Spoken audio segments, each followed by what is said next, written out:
Hi, Roberto Lopez here. I am not single, and I am also fine. You're not married?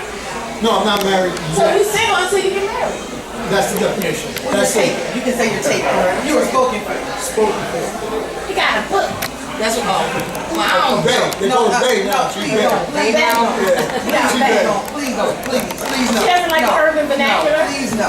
Like really, we can't just put the B in there, baby. Like really, right? We just that tired. It's so hard to say. Yeah, I mean just. It don't even have to be B-A-E. That's Bet. That's my bet. Hey, baby. I don't know. What's your sad?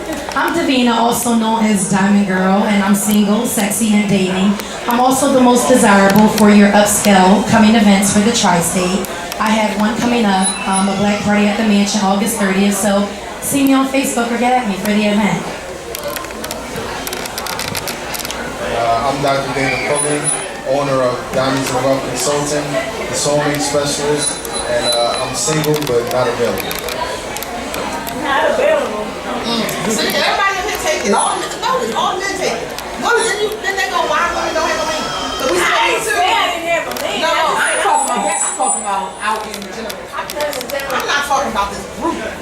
These people right here. Because I am Danyl Patterson. I am single, never been married, and childless. I am attorney extraordinaire. You can get at me online at Law Office of Robert Cancer. You know, Google me. I'm also a sexy single 2014. I'm so excited. We did all that and it was so much fun.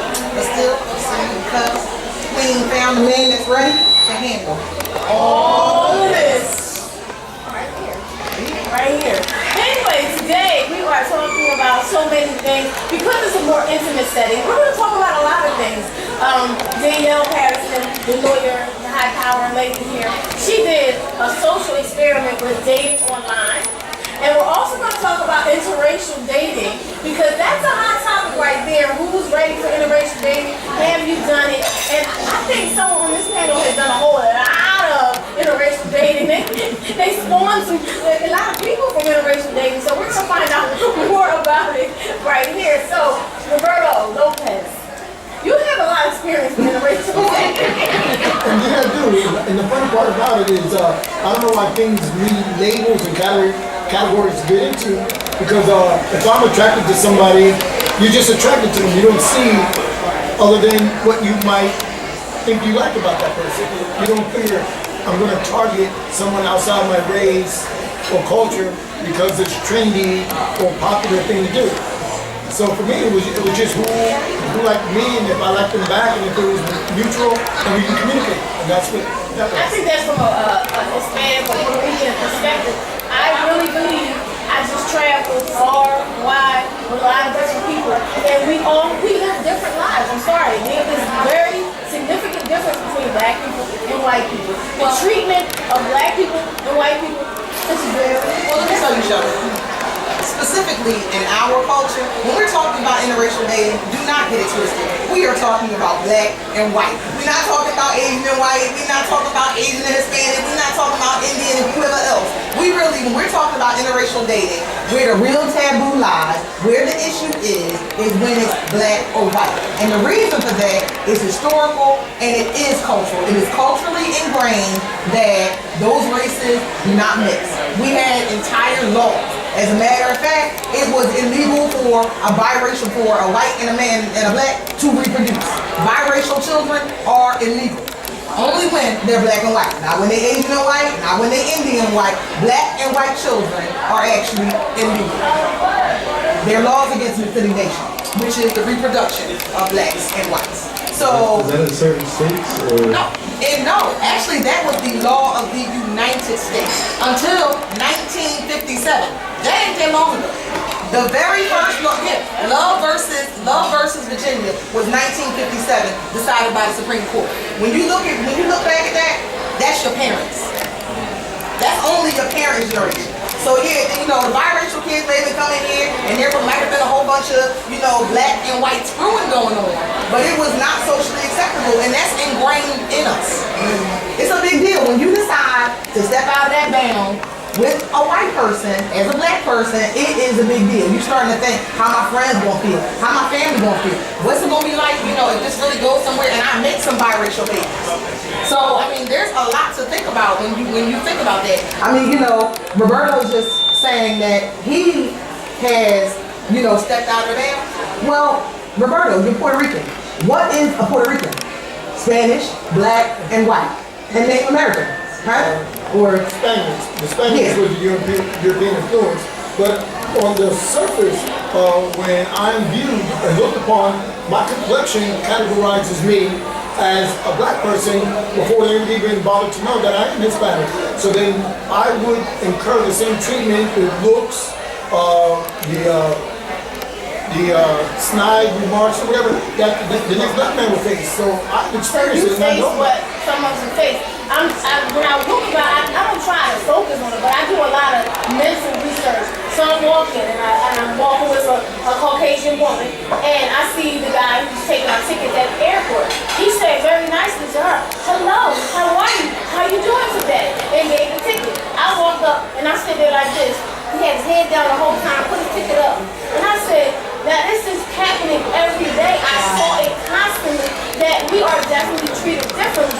I have never dated a white person, Caucasian. I've never dated one, but it's in my family. My uncle was married to a white woman. His kids are half white. My brother is married to a white woman. His kids are half white. And we mix very well because I only spend time with that side because that's my real family. That's my mom's brother, and that's my real brother. So when I have family dinner, it's basically a Caucasian dinner because she's cooking. And that's the reason you never want to eat. And come to my house. I know. Yes, I will go dip into when I come over afterwards, I get some macaroni and cheese and some greens, but I spend a lot of time with her, but it's different. I think it's also different categories of your status in life, the kind of money you make, and how you're treated as well. Let me tell you, for myself, I mean, I think most of you know that I received my high school training I was in a boarding school, and I was in a very prestigious elite boarding school. And the first thing that I learned there is that color is not the great divide. Money is. Money is the great divide. Because in that instance, that school, there were only 8% other. The school was 92% white, 8% other, and of the 8%, 75% are international students who send their kids here who are ambassadors or somewhere or whatever to be educated. And you know what? They didn't care as long as they thought I was Bill Cosby's daughter. As soon as they found out that I was James Alfonso Patterson's daughter and I ain't had no money, then it was, oh, you know, black scholarship girl. I was placed into an entirely different category than, example, Gregory, what's that guy's name? The diet shape? Johannes Gregory. No, Dick Gregory, yeah. Dick Gregory's son went to school with me. And he was treated entirely differently because he was Dick Gregory's son. Bill Cosby's son went to school there, treated entirely different because he was Bill Cosby's son. So when I stepped on the campus, the questions were like, so is your father a football player? Well, did your mother make a recipe? Like, it just, they were trying to establish where the money comes from. And since I didn't have any money, you was definitely just a black girl. So you, like, bona fide black girl. And so then you're not acceptable. And it was the difference. I know. In my situation, I'm currently dating a white woman, and there was no trust funds in her family. There was no elite prestigious. And I'm talking about from the part of Philadelphia that's probably looked at as one of the poorest sections of Philadelphia. The West Kensington section. We reside in Port Richmond now, and it's just basically, you know, how we feel about one another, and we rock out. You know? I mean, it's always, I'm sorry, I'll go back to you. It's all about how you feel about one another. You can go out and feel very wonderful about one another, but it's other people, how they perceive it. I'm sure they perceive you with just on normal. They think, oh, you're a black guy with a white woman. And they do start to treat you differently. And I'm trying to get away from it because I know it seems like the color is really dividing a lot of things. I may not be picked for certain things, I believe, because of color sometimes. Not that I'm not in the class, because I am in the financial class of where I need to be. But I'm not picked for certain things because of my color, and I believe that. Well, I mean, that's really the plight of black people in America, and I think that we all know that, just realistically knowing that we live in this country. I mean, right now, what's going on? The black people are all concerned about Ferguson, Missouri. The white people are throwing buckets of water on their head. That's what's going on in our country right now. I mean, that's really what's going on. I mean, we got 99 celebrities doing the ALS Ice Bucket Challenge, but can't get anybody on the news to tell you about the fact that they're donating to, matter of fact, who was it? It was the Alphas who had to bury the boy. We didn't see any celebrities step up to do that, but they all run around dumping ice on their head. So why is that? Because it's too controversial. That's too deep of an issue. That's something that we have to talk about too much. And that's the reason that when we talk about these interracial black-white relationships, the real issue is that it is difficult. You've got to overcome all the cultural aspects. You've got to be totally comfortable with yourself. And you've got to recognize that you are going to fight a battle every day. You are, because no matter how comfortable, Roberto, you are with Teresa, you just said, when you go out, people don't know you, you get the look. You get the look. And I'm not saying that this diminishes your love. I'm saying that it actually, for you, exemplifies it, because now you have accepted that you know that's how you're going to be looked at when you go out with her, and you don't care. But some of us care. Have you ever? Yes, that's what I was going to say, Shelly. I know you mentioned, about like the different races, but I've been on a date with a couple of Caucasian men, and I normally attract wealthy Caucasian men, and there is a difference. When they're dating, they tend to want to do more and go more, but I'm attracted to black men. I love my black men. I think they're sexy. That's all I'm going to stay with. But I do see a difference when I'm out with them. There is a status. When I go out with them, you get treated, how you're brought into the restaurant, the waiter and everything, and how they carry themselves. There is a total difference on how they are, but you gotta also consider there's a difference when, black women tend to get upset when black men date white women, but then black men are upset when a black girl tries to date a white man. So, I don't see where the fighting is at, because they don't tend to understand, that, if you can do it, why can't we? Why are we looked down if we do go out and why do we get the nose turned down? If we go out and date Caucasian men, because I have had that when I do walk into a restaurant, and that's one of the reasons why I really don't care for it too much, because it's just too much unnecessary attention. I don't know, we're going to go to a break. We like to thank everybody who helped put the show together. We're talking about, we have someone different today. Is JT Wilcoxon of Ideally Production. He does all types of great production. I think he has a lot of music coming up. We'll find out more about that. And of course, Austin Fine Photography. We have Dr. Shop and Lenise Austin here today, spending time with us in Glam Squad, Glam Goddess. She hooked me up today with the makeup, and you know what? We're gonna find out more about her later. You can follow her at Glam Goddess 215. Because you know what? I think I look really sparkly today. I like it. Give you some extra sparkle and shine. Sparkle and shine. All right, let's go to a break.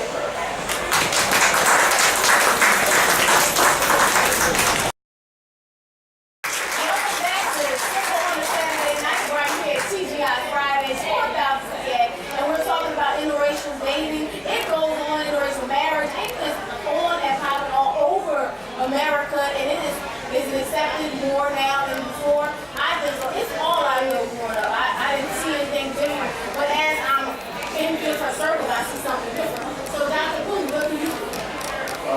One of the things I was going to say about the look and the complexion and the perception thing, it's funny because I'm often not accepted as just black by blacks, by black. So, whenever I meet a new black person, particularly a black woman, I can't ever, sometimes I'll play around and just say, I'm just black.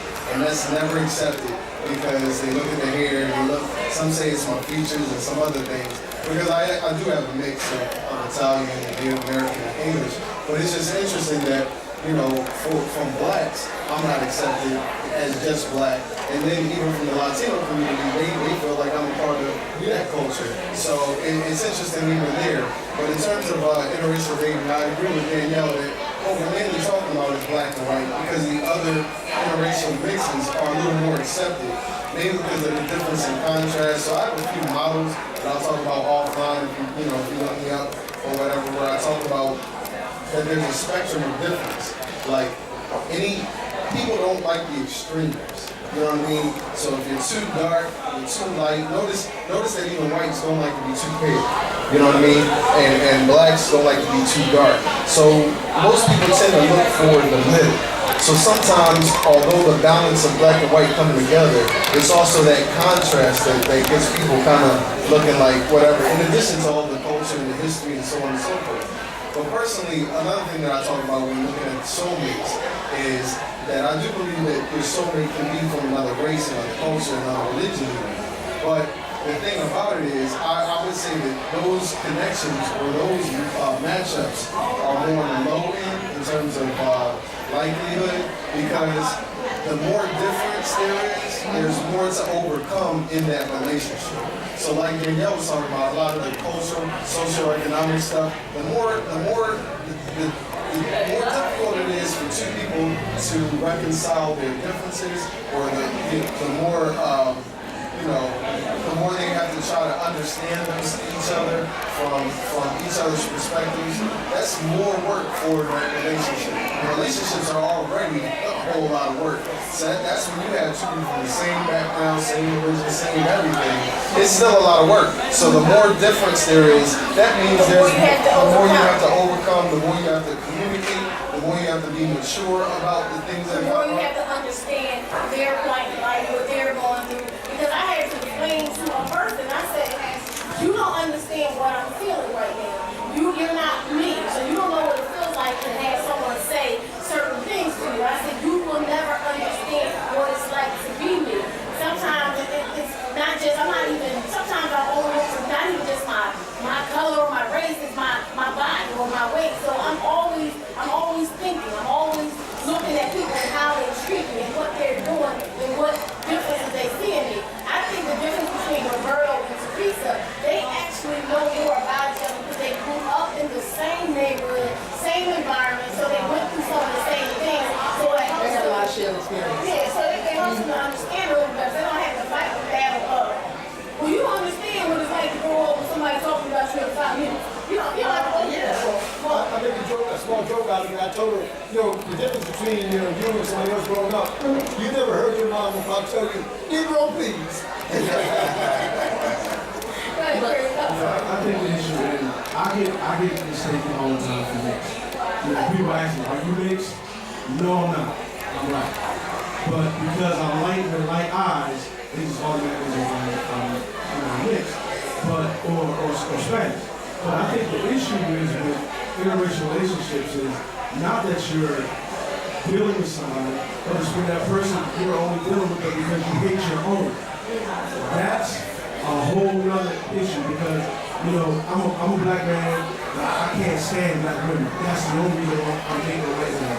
Or, I think that's a big issue, and that's where, things really get complicated because you can have a good man that's your same race, but because you have a hate for yourself, now you want to date somebody else because you just automatically think that it's going to be better over there because of the images that the media, propaganda that they show on television. Now all of a sudden I can't date a black person because the stereotype of a black woman is they loud, bullshit, they don't want to listen. The stereotype of a black man is the credit is bad, he poor, exactly. So now I have a hate for myself because I hate my own, nationality. But you want to jump in here because this falls right into what Davina was saying when she asked why is it that it's okay for a black man to date a white woman and that's what they think, and then when they see a black woman with a white man. First thing that I just noticed, and y'all can tell me if y'all don't agree, is this. Black men will go out and just find bottom of the barrel white chick. It doesn't matter that she is fat, sloppy, no job, no credit, no education, sometimes no teeth, okay? But she's white. So it's the white is right mentality. Because she's white, she's better than all the Nubian princesses that are sitting around just waiting to fall at your feet.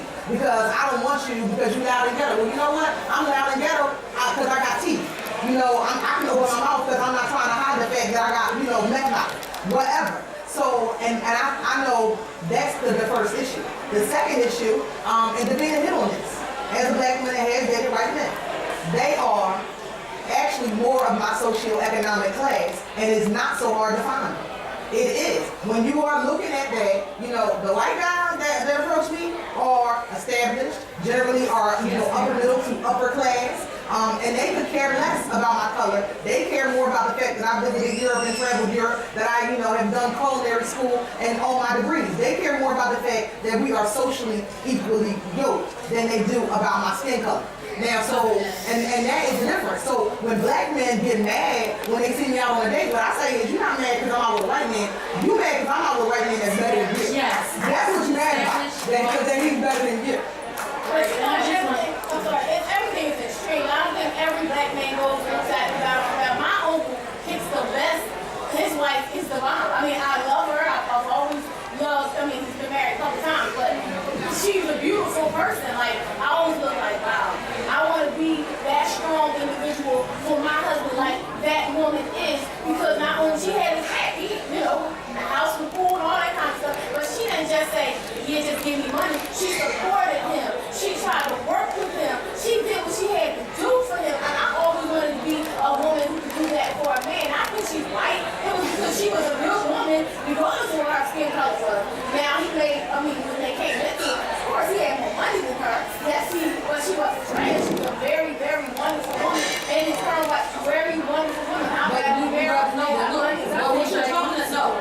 I was gonna say, so what you just said is that black women don't support. That's exactly what you said. Black women do. No, matter of fact, if you look at it, black women, I'm approached by white men all the time. Probably more than I am by black men because I'm out. It is because I'm out more in interracial situations. If you're talking about networking, business professional, that's all white.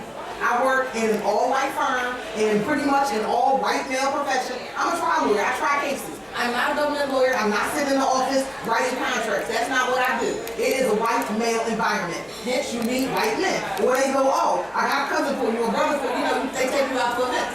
But the difference is that there is black women ride for black men. That is the honest to goodness truth. When it is, we ride for. It don't matter if we do, we ride for him. It don't matter how broke he is. Oh, he gonna do better. We always talking about potential and how we date potential on the end. We always we will hold it down. You know, we said, well, he only got 5 years. I can do it. Well, you know, it wasn't really his fault. You know, free man, whatever it is that we run around doing.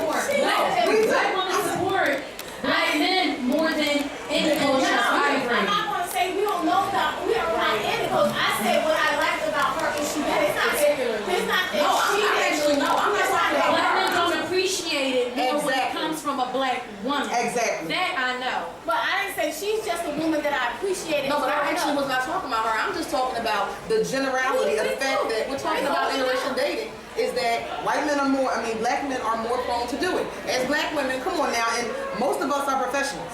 And you know you've been approached by a white man. And immediately... I've never been approached by a white man.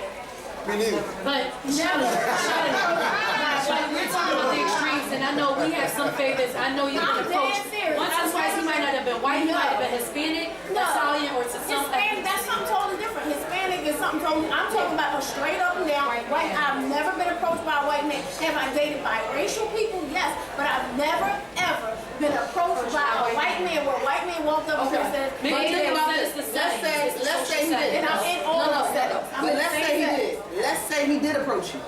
What would be your immediate